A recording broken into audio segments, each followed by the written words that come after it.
Hello दोस्तों, स्वागत है आप सभी का आपके अपने YouTube channel white page exam पर। तो दोस्तों मैं हूं साजिद और मैं आज फिर हाजिर हूं आपके सामने एक और नई क्लास के साथ। दोस्तों आज की जो हमारी क्लास होने वाली है यूपी बोर्ड एग्जाम 2023। आप सभी जानते हैं कि यूपी बोर्ड की परीक्षाएं जो 16 फरवरी से स्टार्ट होने वाली है। तो दोस्तों उसी के नज़र रखते हुए हमारी इंपॉर्टेंट क्वेश्चनों की सीरीज चल रही है। तो यूपी बोर्ड एग्जाम 2023 होगा क्लास 10 सामाजिक विज्ञान, यानी जिसे आप SST बोलते हो, सामाजिक विज्ञान SST बोलते हो। चैप्टर नंबर 5 होगा खनिज तथा ऊर्जा संसाधन। तो दोस्तों आज मैं इसके बारे में कंप्लीट डिटेल दूंगा। तो दोस्तों वीडियो शुरू करने से पहले जो चैनल पर नए हो चैनल को कर दो सब्सक्राइब और इस वीडियो को कर दो अपने दोस्तों तक जरूर शेयर। तो दोस्तों और दोस्तों एक प्यार सा कमेंट बॉक्स में जरूर टाइप कर देना कि ये वीडियो आप सभी को कैसी लग रही है। तो दोस्तों शुरू करते हैं आज की अपनी क्लास।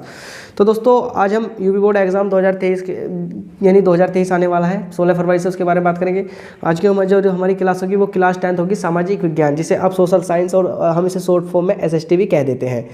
दोस्तों हमारा चैप्टर नंबर 5 होगा खनिज तथा ऊर्जा संसाधन। दोस्तों ये जो हमारा चैप्टर नंबर 5 होगा दोस्तों, ये कौन सा, ये भूगोल वाला पोर्शन होगा। कौन सा दोस्तों, ये भूगोल वाला पोर्शन होगा। आप सभी जानते हैं कि हिस्ट्री, ज्योग्राफी, पॉलिटी, इकोनॉमिक्स आपकी जो कक्षा 10 तक ये सभी सेम होती है। तो दोस्तों हमारे भूगोल वाला चैप्टर होगा चैप्टर नंबर 5 खनिज तथा ऊर्जा संसाधन।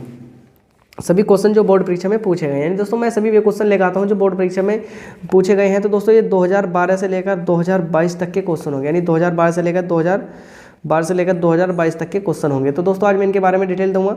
तो दोस्तों आप सभी जानते हैं कि हमारे चैनल पर कक्षा 10 और 12 के कंप्लीट सिलेबस की तैयारी कराई जा रही है। तो दोस्तों अगर आप कक्षा 10 या कक्षा 12 में हैं तो दोस्तों आप जरूर जुड़ सकते हैं और चैनल को भी जरूर सब्सक्राइब कर सकते हैं और इस वीडियो को भी अपने दोस्तों तक जरूर शेयर कर सकते हैं।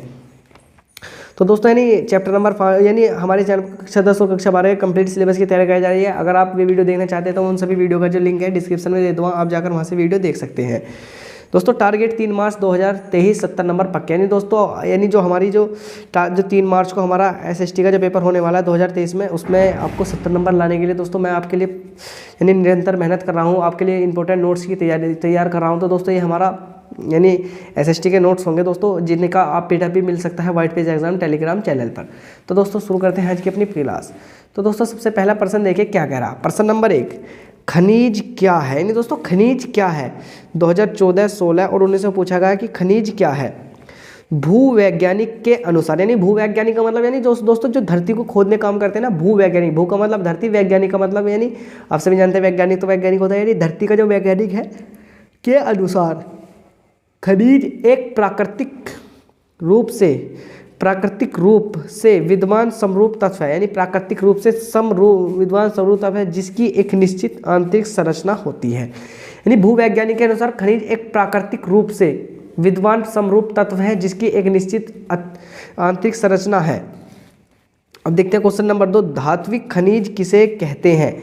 2018, 19, 20 और 22 में पूछा गया कि धात्विक खनिज किसे कहते हैं। धात्विक खनिज किसे कहते हैं, यानी दोस्तों जिन खनिजों से धातु प्राप्त होती है, यानी हमें जिन खनिजों से धातु प्राप्त होती है, जिन खनिजों से हमें धातु प्राप्त होती है जिनमें चमक होती है तथा जिनको कूट पीट कर चादरों के रूप में ढाला जा सकता है और तारों के रूप में भी खींचा जा सकता है, धात्विक खनिज कहलाते हैं।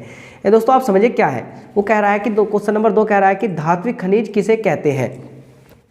जिन खनिजों से धातु प्राप्त की जाती है, जिन खनिजों से धातु प्राप्त होती है, जिन खनिजों से धातु प्राप्त होती है, सबसे पहले ध्यान रखना धात्विक खनिज वे होते हैं जिन खनिजों से धातु प्राप्त होती है जिनमें चमक होती है, यानी धात्विक खनिज धातु से हमें यानी जिन खनिजों से हमें धातु प्राप्त होती है और जिनमें चमक होती है, यानी जिनमें चमक होती है तथा जिनको कूट पीट कर चादरों के रूप में या ढाला जा सके और तारों के रूप में भी खींचा जा सके, यानी जिनको हम पीट कर क्या तो चादर बना सके या उनको तारों के रूप में जो बारीक तार होते हैं दोस्तों उनके रूप में कर सके, धात्विक खनिज कहलाते हैं। तो दोस्तों ध्यान रखना धात्विक खनिज क्या है, यानी जिन खनिजों से धातु प्राप्त होती है, पहला ध्यान रखना इनसे हमें धातु प्राप्त होगी। दूसरे नंबर जिनमें चमक होती है, यानी इनमें चमक भी होती है तथा जिनको कूट पीट कर, यानी इन्हें कूट पीट कर चादरों के रूप में ढाला जा सकता है, यानी चादर बनाई जा सकती है और तारों के रूप में भी खींचा जा सकता है, धात्विक खनिज कहलाते हैं। इसमें जैसे दोस्तों आप सभी लोहा है, सोना है आदि, लोहा, सोना, चांदी, सिल्वर, ये दोस्तों आप लोहा है, आप सभी जानते हैं कि दोस्तों लोहे के बहुत बड़े बड़े यानी बोल्ट भी बनते हैं, बहुत बड़ी बड़ी लोहे की चीज़ें भी बनती हैं और दोस्तों लोहे का शरीर भी बनता है, लोहे के बारीक बारीक तार भी बनते हैं। तो दोस्तों किससे बनते हैं, लोहा क्या है, एक धातु है, सोने से। सोना दोस्तों बड़े बड़े टुकड़ों में होता है, आपने सोने की ईंट देखी होगी दोस्तों, सोने की ईंट, और आपने सोने के यानी थोड़ा सा जो कानों में पहनते हैं कुंडल वगैरह भी सोने के बन जाते हैं दोस्तों, उन्हें हम तारों के रूप में भी बदल सकते हैं। अब देखते हैं क्वेश्चन नंबर 3 क्या कह रहा। क्वेश्चन नंबर 3 कह रहा है कि अधात्विक खनिज क्या होता है। यानी दोस्तों अधात्विक खनिज क्या है, 2017, 19 और 22 में पूछा गया कि अधात्विक खनिज क्या होता है। तो दोस्तों इनसे धातु प्राप्त नहीं होती। दोस्तों ध्यान रखना, धात्विक खनिज क्या कहेंगे, जिनसे धातु प्राप्त होती है, इनसे धातु प्राप्त नहीं होती। इन खनिजों में चमक नहीं होती, ये कूटने पीटने पर टूट जाते हैं। ये दोस्तों अधात्विक खनिज क्या है, दोस्तों अधात्विक खनिज ऐसे होते हैं जिनसे हमें धातु प्राप्त नहीं होती। ये अधात्विक खनिज है कि जिनसे हमें धातु प्राप्त नहीं होती। इन खनिजों में चमक नहीं होती, और इन खनिजों में क्या चमक भी नहीं होती, ये कूटने पीटने पर टूट जाते हैं। ये कूटने और पीटने में क्या होंगे, टूट जाते हैं। जैसे संगमरमर हो गया, कोयला हो गया, प्लेटिनियम हो गया, आदि हो गया। एंड दोस्तों इनमें धातु प्राप्त नहीं होती, यानी इनसे धातु प्राप्त नहीं होती। इन खनिजों में चमक भी नहीं होती, ये कूटने पीटने पर में टूट जाते हैं, यानी कूटने पीटने में टूट जाएंगे। दोस्तों जो संगमरमर का पत्थर होता है दोस्तों, वो हो सकता है हमारा धात्विक खनिज के अंदर। कोयला, दोस्तों कोयले को अगर आप कूटोगे पीटोगे तो दोस्तों वो टूट जाएगा। प्लेटिनियम हो गया दोस्तों, एक प्लेटिनियम एक अधातु है जिसे हम कूटने पीटने पर टूट जाएगी। तो दोस्तों ध्यान रखना, अधात्विक खनिज किन्हें कहते हैं। नहीं दोस्तों अधात्विक खनिज उन्हें कहते हैं इनमें धातु प्राप्त, इससे धातु प्राप्त नहीं होती। इन खनिजों में चमक भी नहीं होती, ये कूटने पीटने पर टूट जाते हैं। जैसे संगमरमर हो गया, कोयला हो गया, प्लेटिनियम हो गया, आदि। अब मैं कहते हैं दोस्तों पर क्वेश्चन नंबर 4 की तरफ चलते हैं कि खनिज अयस्क किसे कहते हैं। खनिज अयस्क किसे कहते हैं, 2014, 16, 19 और 22। खनिज अयस्क किसे कहते हैं, 2016, 14, 16, 19 और 22 में पूछा है खनिज अयस्क किसे कहते हैं। यानी भूमि से निकाले गए अयस्क जो अपनी कच्ची अवस्था के रूप में मिलते हैं उन्हें खनिज अयस्क कहते हैं। इन दोस्तों भूमि से जो अयस्क निकालते हैं, कह रहा है ना, भूमि से निकाले गए अयस्क जो अपनी कच्ची अवस्था के रूप में मिलते हैं, यानी भूमि से निकाले गए खनिज जो अपनी कच्ची अवस्था के रूप में मिलते हैं उन्हें क्या कहते हैं, उन्हें खनिज अयस्क कहते हैं। उन्हें खनिज अयस्क कहते हैं। भूमि से निकाले गए अयस्क जो अपनी कच्ची अवस्था के रूप में मिलते हैं उन्हें खनिज अयस्क भी कहते हैं।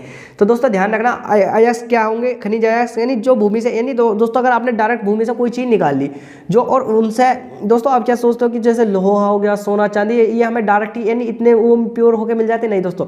इन्हें भूमि से भूमि से इन्हें खनिज के रूप, खनिज अयस्क के रूप में निकाला जाता है, और दोस्तों इन्हें हमें फिर सफा करना पड़ता है।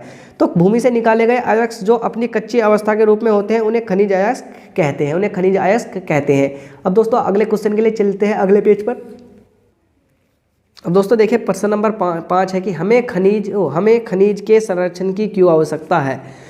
2016, 19 और 22 में पूछा गया कि दोस्तों हमें खनिज के संरक्षण की क्यों आवश्यकता है। नहीं दोस्तों हम जो खनिज होते हैं उनका संरक्षण क्यों करें।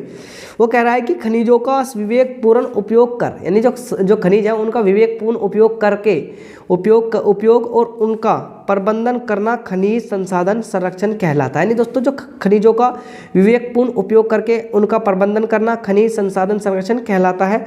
कुछ खनिज ऐसे होते हैं जिन्हें एक बार उपयोग कर लेने पर वे सदैव के लिए समाप्त हो जाते हैं। इन दोस्तों क्या होंगे, कुछ खनिज ऐसे होंगे जिनका हमें एक बार उपयोग करने के बाद में सदैव के लिए समाप्त हो जाएंगे। तो दोस्तों हमें इसलिए हमें यानी इनका संरक्षण की आवश्यकता है। नहीं समझिए, यानी खनिजों का विवेकपूर्ण उपयोग, यानी जो खनिज है उनका विवेकपूर्ण उपयोग कर और उनका प्रबंधन करना खनिज संसाधन संरक्षण कहलाता है। यानी खनिजों को बढ़िया तरीके से उपयोग करके और उनका प्रबंधन करना खनिज संसाधन संरक्षण कहलाता है।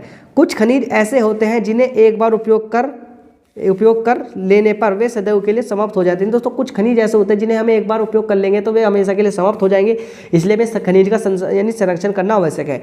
जिसमें दोस्तों हमारा मैंगनीज हो सकता है, अभ्रक हो सकता है, दोस्तों प्लेटिनियम हो सकता है, पारा हो सकता है, रेडियम हो सकता है, और दोस्तों और भी बहुत सारे खनिज हो सकते हैं। इन दोस्तों जो खनिज हमें एक बार उपयोग करने के बाद में वे सदैव के लिए समाप्त हो जाते हैं, उनका हमें संरक्षण की आवश्यकता है। उसमें मैंगनीज, अभ्रक, प्लेटिनियम, पारा, रेडियम आदि हो सकते हैं।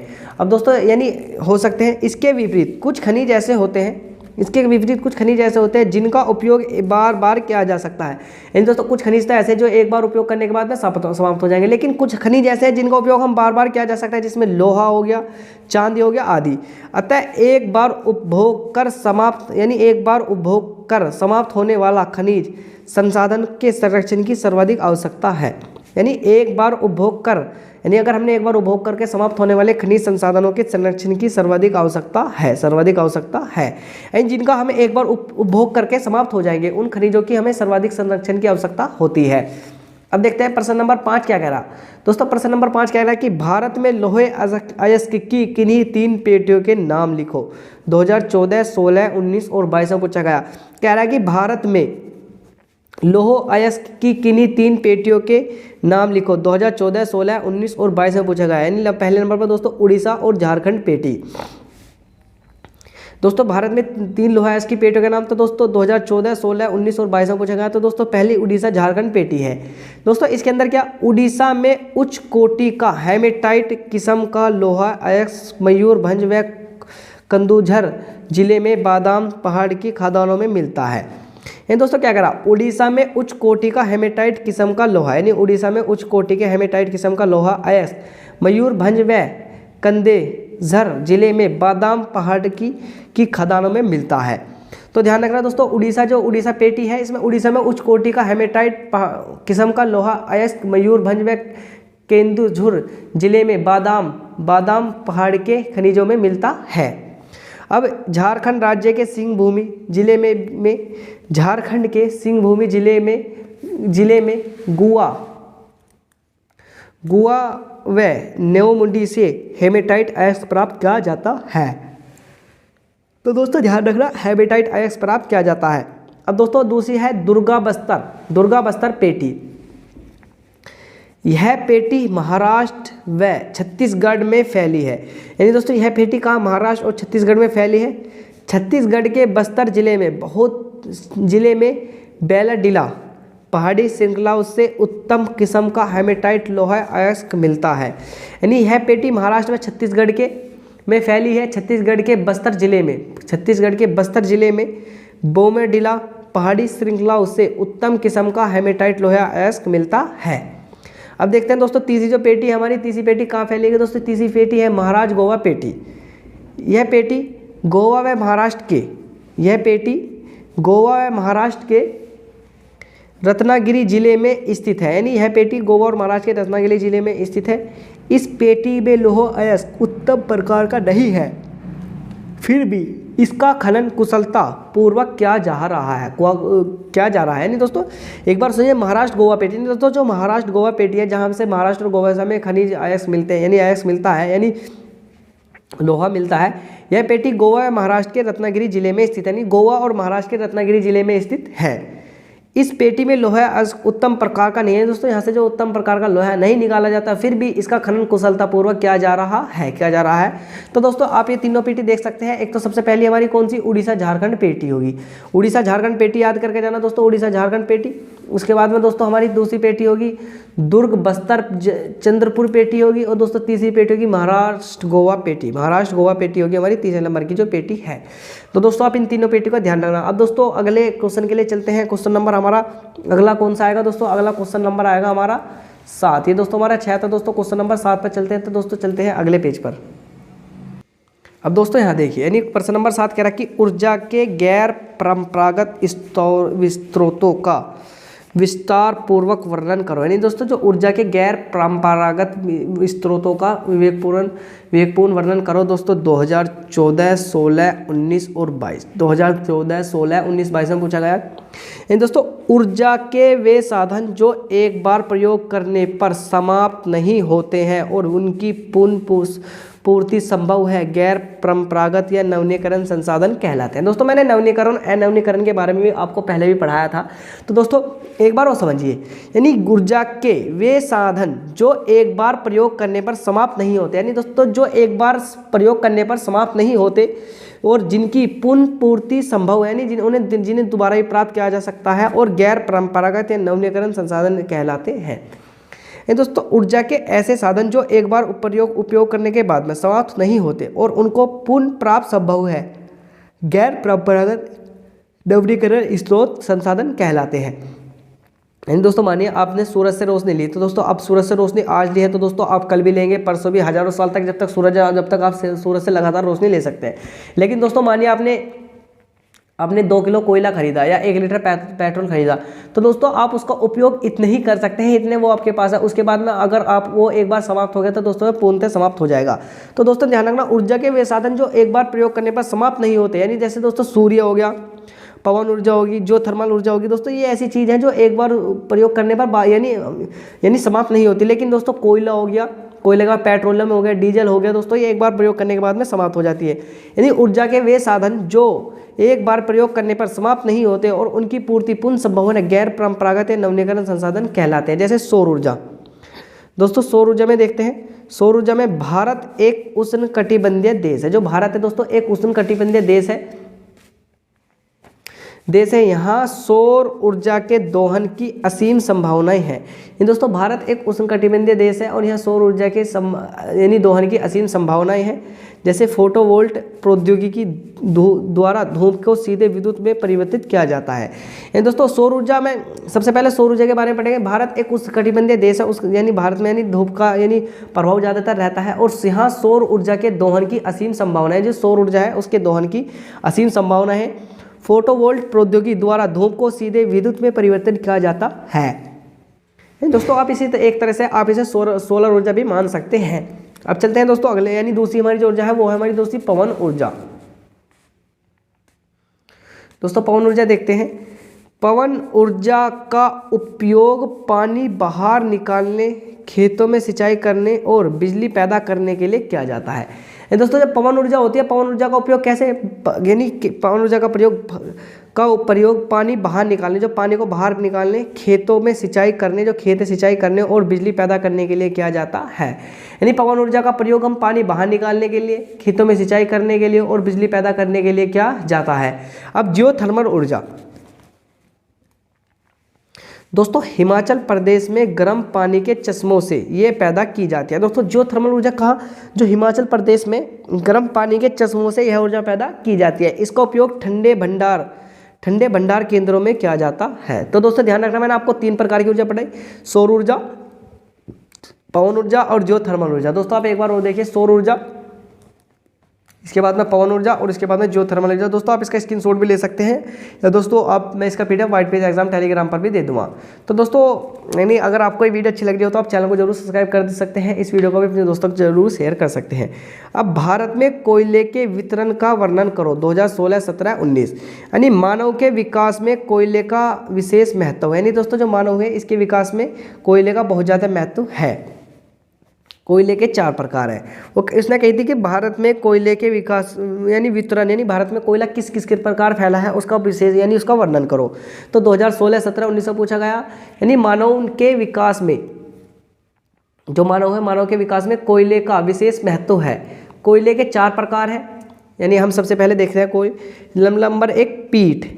इसमें कम कार्बन, नमी की अधिक मात्रा व निम्न ताप क्षमता होती है। यानी पीट क्या है दोस्तों, इसमें कम तो कार्बन होगा, नमी की अधिक मात्रा व निम्न ताप क्षमता होती है। यानी दोस्तों पीट जो होता है इसमें कम कार्बन होगा, नमी की अधिक मात्रा होगी व जो ताप होगा वो कम होगा। दूसरे नंबर पर है दोस्तों लिग्नाइट। यह निम्न कोटि का भूरा कोयला होता है। यानी दोस्तों लिग्नाइट जो होता है यह निम्न कोटि का भूरा कोयला होता है। यह मुलायम होने के साथ साथ अत्यधिक नमी युक्त भी होता है। तो दोस्तों ध्यान रखना, लिग्नाइट यह निम्न कोटि का एक भूरा कोयला होता है। यह मुलायम होने के साथ साथ अत्यधिक नमी युक्त भी होता है। दोस्तों तीसरा है बिटुमिनस। गहराई में दबे तथा अधिक ताप से प्रभावित कोयले को बिटुमिनस कोयला कहा जाता है। यानी गहराई में दबे तथा अधिक तापमान से प्रभावित कोयले को बिटुमिनस कोयला भी कहा जाता है। अब एंथ्रेसाइट, यह सबसे उत्तम प्रकार का कोयला होता है। एंथ्रेसाइट जो होता है दोस्तों सबसे उत्तम प्रकार का कोयला होता है, जिसमें कार्बन की मात्रा 80% से अधिक होती है। यह ठोस यानी काला व कठोर होता है। तो दोस्तों ध्यान रखना, यह सबसे उत्तम प्रकार का कोयला होता है जिसमें कार्बन की मात्रा 80% से अधिक होती है। यह ठोस, काला व कठोर होता है। तो दोस्तों ध्यान रखना, एंथ्रेसाइट यह सबसे उत्तम प्रकार का कोयला होता है जिसमें कार्बन की मात्रा 80% से अधिक होती है। यह ठोस व काला व कठोर होता है। तो दोस्तों ध्यान रखना, सबसे उपयुक्त कोयला कौन सा, एंथ्रेसाइट। और दोस्तों सबसे बेकार कोयला कौन सा, पीट। तो एंथ्रेसाइट सबसे अच्छा कोयला है, यानी यह सबसे उत्तम प्रकार का कोयला होता है जिसमें कार्बन की मात्रा 80% से अधिक होती है और यह ठोस व काला होता है, ठोस व कठोर होता है। अब दोस्तों यानी ये आपको मैंने बता दिया कि भारत में जो कोयले का वितरण बता दिया, कोयले का वितरण 4 प्रकार से होता है। यानी सबसे पहले पीट है, उसके बाद में लिग्नाइट है, फिर बिटुमिनस है और फिर दोस्तों एंथ्रेसाइट है। तो दोस्तों अब अगले क्वेश्चनों के लिए चलते हैं अगले पेज पर।